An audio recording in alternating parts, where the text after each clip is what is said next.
Welcome to Southeastern 16, presented by FanDuel. Chris Lee, joined by Chase Robinson and Jay Greason, here to preview Auburn's road trip to Arkansas. The Tigers are 1.5 favorites as we do this as of Monday morning. Over under 57.5. You can catch this game 11:45 Central on the SEC Network. We're about to break it down. Before we do, reminder, we are brought to you by Game Time Sidekicks, officially licensed stainless steel drinkware. Every SEC school, 350 other universities, stainless steel sippy cups, tumblers, 40-ounce bottles, and shaker cups. SC16 gets you 20% off your entire order at GameTimeSidekicks.com. All right, Jay, this is a fascinating matchup. It's one of the best offenses in the SEC against one of the best defenses in the SEC, and maybe the worst offense in the SEC against the worst defense in the SEC. This is just fascinating on so many levels. Strength on strength, toilet paper on toilet paper. And by the way, Hugh Freeze, is we're doing this Monday afternoon early, still the head coach at Auburn. So who knows if that changes between now and then. Chase, in initial thoughts on Auburn and Arkansas. I mean, I feel like we're waiting for Auburn to do what it takes to win a game. Like they've been close. They haven't been able to close things out and finish. And really you could say that for Arkansas the last few weeks as well. They're playing more inspired football, but they haven't been able to get over that hump yet and win a game under Bobby Petrino. So it's two teams that they're chomping at the bit to get a win. Yeah, that's a great point. Arkansas has played 3 blowouts, 1 loss to Notre Dame, a 6-point loss to Ole Miss, a 1-point loss to Memphis, a 3-point loss to Tennessee, and a 3-point loss to Texas A&M. Auburn, of course, knows all about playing in and losing close games. 7-point loss to Oklahoma, 6-point loss to A&M, 10-point loss to Georgia, 3-point loss to Missouri in overtime. All right, let's start with the most interesting side of the matchup. Arkansas's offense has been good all season, but it's really been good under Bobby Petrino since he took over. Well, I guess he's been the OC all year. Now, of course, he's the head coach. 514 yards, 37.1 points a game, 7.4 yards per play for the Arkansas offense. Auburn defense has been elite in its own right. It is giving up 17.4 points. Who knows what that number would be if the offense could move the ball at all. It is giving up 4.7 yards a play and 317 yards of total defense. I will be just fascinated to see, Jay, how that end of the matchup resolves. Well, as well you should be. And let's be real clear on who the dude in this game is, because as big a fan as I am of Cam Coleman, and Keldric Faulk will be a top 15 NFL draft pick, Taylen Green is him, man. Taylen Green's averaging better than 7 yards a carry, has 22 total touchdowns, and those 589 rushing yards take into account his losing 123 yards in sacks. So you take out his 15 sacks and the sack yardage, and dude is well north of real close to 10 yards a carry. The other thing about Arkansas offensively, we don't talk a lot about Mike Washington Jr., but he's been one of the best running backs in the league. He's run for 671 yards, 7 a pop, 5 touchdowns, also caught 121 yards of passes and another touchdown. Ran for 131 against Tennessee and 147 against A&M. Be fascinating, Chase, to see how he matches up with Auburn's defense. Yeah, I mean, and I think they're going to have to utilize him quickly and often. He has been good and been fun to watch. You mentioned his numbers there, and I think that averaging of 7 yards a carry would be very useful in a game like this if they're able to get that yardage against what we've seen is a really good Auburn defense. So get Mike Washington going, utilizing Taylen Green running the ball as well. And I think that could be a good recipe. But I think Mike Washington will be crucial in this game. On the other side, as Jay Greason put it, toilet paper against toilet paper. Boy, the numbers have been ugly. Auburn's offense is averaging per game 335 yards. Now, 415 against Baylor, 495 against Ball State. Since then, Auburn's high water mark was 357, which the good news for Auburn, that came against Missouri last week. So maybe a glimmer of hope there. 5.1 per play, 23.6 points per game. Now, again, played a tough schedule with some good defenses on there. So keep that in mind too. Arkansas, I don't really have any good news for you on defense. You're allowing 32.7 points a game. You're giving up, 6.5 yards a play, 444 a game. You're not forcing turnovers, which by the way, you are giving up some of those on offense. Who's the better of the ugly beauty contestants on this one, Jay?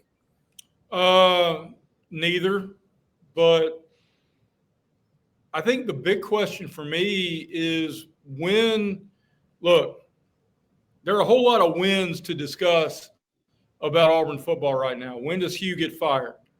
But in the more pressing moments, when does he turn the page from Jackson Arnold? And Jackson Arnold may have played his best game last week. And if Cam Coleman doesn't drop the go route early, that may have been a 70-plus yard touchdown, which, look, Auburn fans have heard plenty of ifs and buts and whatever else. So those things happen. You've got to be mentally tough enough to deal with it. And Auburn is they're Charmin soft mentally, and that comes from leadership. But when does he turn the page from Jackson Arnold? Because there are a variety of truths in college football. But if you're going to suck young and see if Deuce Knight can be him. Because if a head coach can't peddle wins and you're 0-4 in the SEC and Hugh Freeze has got the worst losing percentage or the worst winning percentage of any coach at this depth in an Auburn tenure since 1949.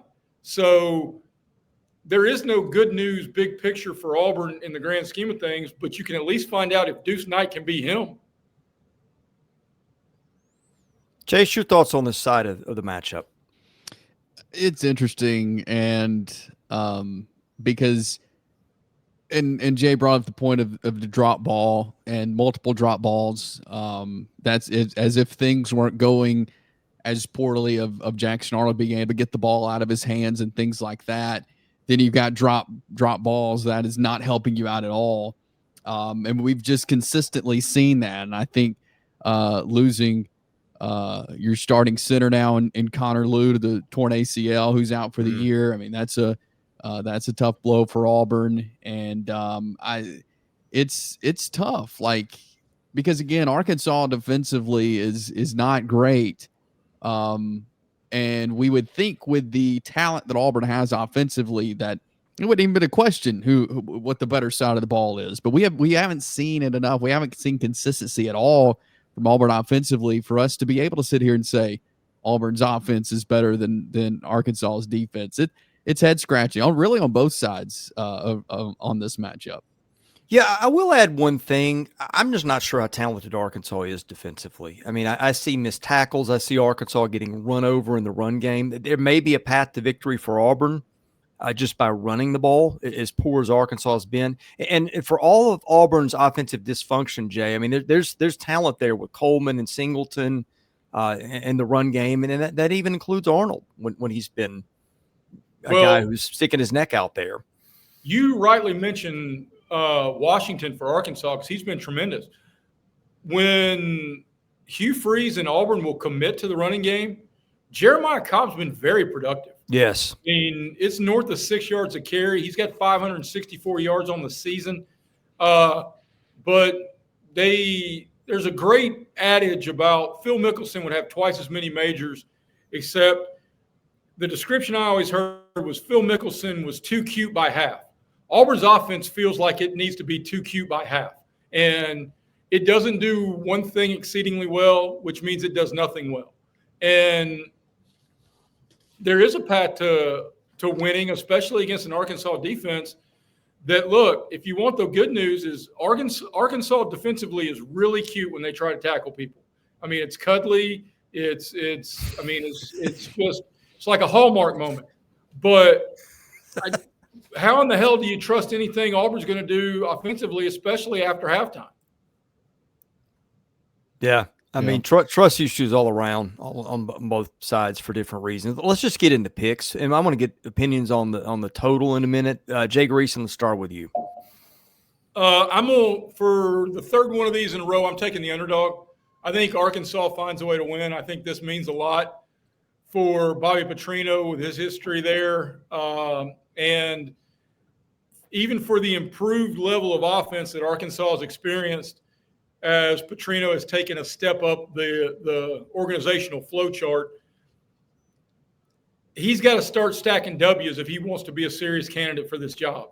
So, look, Hugh Freeze in 1,000% desperation mode. But if you're going strength on strength, I'm going to trust the side with the elite future first-round quarterback in Taylen Green. And if you're going toilet paper on toilet paper, there's no possible way I can trust Jackson Arnold in the Auburn offense to ever make a meaningful play in a moment that matters. Chase? I'm going to take Auburn in this one. I think Auburn's defense is good enough to slow down Arkansas, and I think on the other side, I think Auburn can make enough plays to get past Arkansas defensively. I think we see another quarterback at Auburn, and we've discussed that. But I don't think Jackson Arnold plays this whole game. That's another prediction for me. But I do think Auburn wins this game on Saturday and gives them a little life for the rest of the season. I actually disagree with Jay on one thing. I think Arkansas's defense might be worse than Auburn's offense. Again, I point to talent and some things that could happen if it all goes right. I just don't see that for Arkansas. But what I do see, I see Auburn that at the least bit of adversity, it just comes apart. I see Arkansas still fighting late in games, made a miraculous comeback to darn near take one in Knoxville when it was all but done. Came not far from knocking off A&M a week ago. They're at home. I feel like Bobby Petrino might have more to play with for right now than Hugh Freeze. So I'm taking Arkansas. I don't even know if that home matters in this case. I just feel like I trust them right now to win a game more. But there are some reasons if it goes differently. There's a side of this like that it couldn't go more against Auburn in a lot of ways than it has so far. The calls, everything like this could also be that they finally catch a break and it looks different, but I need to see it to believe it. All right, before I get your opinions on the totals, guys, I'm brought to you by Yearly Company, a Nashville-based fine jewelry brand built on tradition and designed for meaning. Each piece handcrafted from solid 14-karat gold, natural gemstones made to measure for a perfect fit, backed by a lifetime guarantee. Because every Yearly Company bangle is custom sized. Knowing your size is the most important first step before ordering. That's where their sizing kit comes in. It is the perfect place to start, especially for husbands who want to have sizes ready now. So shopping closer to holidays is effortless. Get that done now. Code SE16KIT, KIT. That will give you the sizing kit for free at checkout. We are also brought to you by Rockform. If you want to throw your phone, Arkansas fans, when your defense is on the field, or Auburn fans when your offense is on the field, if you got a Rockform case, you can ask Jay Greason, you can throw your phone and be okay. I've dropped mine many times with a Rockform case and been fine. Rockform, ROKFORM, offers extreme protection, super strong magnets, rock lock, secure mounting. I really recommend the vent clip for your car. SEC25 for 25% off your entire order at Rockform. Also brought to you by HobieDryGoods.com, your new favorite hat. Love my Titans hats. They have high-quality headwear for your team, too, with a great fit, unique designs. Bad Beat, BADBEAT, for 15% off. Get you that discount there at Hobie, HOVI, drygoods.com. Jay Greason, the total at FanDuel, 57.5. I had no clue what it would be set at. I have no clue whether this goes over or under in this game. This is about the hardest thing to figure out that we, in my opinion, have seen all year. Well, I said it talking with Brian Edwards on our platform before the season that I thought Arkansas overs were going to be a good play all year long. They started 2-0. Look, every game they've played in all year, I'm not saying they've all gone over because the Notre Dame over was exceedingly high, but that game was still at 69. I mean, the total numbers here, 59 against Alabama A&M, 70 against Arkansas State, and that's total points scored. 76 in Ole Miss, 63 against Memphis, 69 against Notre Dame, 65 against Tennessee, and last week 87. So even as anemic and as Auburn's offense is, the only play here is going over 57.5. The only play. Chase? Yeah, I would agree with that, and that's what I was going to say. I'd go over. Yeah, I just think the way these teams are built, I think that was my first inclination. Is you look at these two teams, okay, yeah, I think it could go over. Yeah, totals in Auburn SEC games so far: Oklahoma 41, Texas A&M 26. Georgia 30, Missouri 37. Georgia, Missouri, A&M in particular get a lot of points on the board. That's way under the totals. I'm going to go with that, but I don't have the first idea. I think this is just, again, fascinating game to see what wins in just one of the most unique matchups in college football. All right, we'll be here to cover it afterwards. To do that, subscribe and enable your notifications. For Jay Grease and Chase Robinson, I'm Chris Lee. God bless you. Thank you for watching. This is Southeastern 16 presented by FanDuel.